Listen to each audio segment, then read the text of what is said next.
సింగ్ వంటి సంచలన విజయం తర్వాత పవర్ స్టార్ పవన్ కళ్యాణ్ దర్శకుడు హరీష్ శంకర్ కలయికలో వస్తున్న ఉస్తాద్ భగత్ సింగ్ సినిమాపై అంచనాలు రోజు రోజుకు పెరుగుతున్నాయి. ఇప్పటి వరకు ఈ చిత్రం నుంచి విడుదలైన ప్రతి పాట, టీజర్ ప్రేక్షకుల నుంచి అద్భుతమైన స్పందనను అందుకున్నాయి. ఆ ఉత్సాహాన్ని మరింత పెంచుతూ తాజాగా చిత్ర బృందం మూడో గీతం కాలరే ఎత్తరాను విడుదల చేసింది. ఈ పాట విడుదలతో సినిమాపై ఉన్న ఆసక్తి మరింత పెరిగింది. ముఖ్యంగా పవన్ కళ్యాణ్ స్టైల్, ఎనర్జీ, తనదైన డాన్స్ స్టెప్పులతో అలరించారు.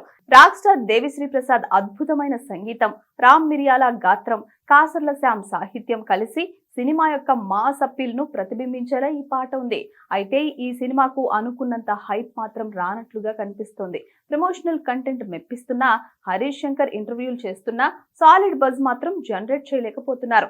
ఎందుకు అంటే అందరి దృష్టి పవర్ స్టార్ పైనే ఉంది. ఆయన ఈ సినిమా ప్రమోషన్స్ కి వస్తే తప్ప ఉస్తాద్ హైప్ పీక్స్ కి వెళ్లేలా కనిపించడం లేదు. అందుకే ఇప్పుడు పవర్ స్టార్ ని రంగంలోకి దింపాల్సిన సమయం వచ్చేసింది. మార్చి 14న ఈ చిత్ర ట్రైలర్ ను విడుదల చేస్తుండగా మార్చి 15వ తేదీన భారీ ప్రీ రిలీజ్ వేడుకను నిర్వహించనున్నారు. ఇక్కడి నుంచి ఉస్తాద్ ఊపు మామూలుగా ఉండదనే చెప్పాలి. ప్రస్తుతం ఈ ఈవెంట్ కోసమే అభిమానులు ఈగర్ గా వెయిట్ చేస్తున్నారు. మరి మార్చి 19న థియేటర్లలోకి రానున్న ఉస్తాద్ భగత్ సింగ్ ఎలా ఉంటుందో చూడాలి.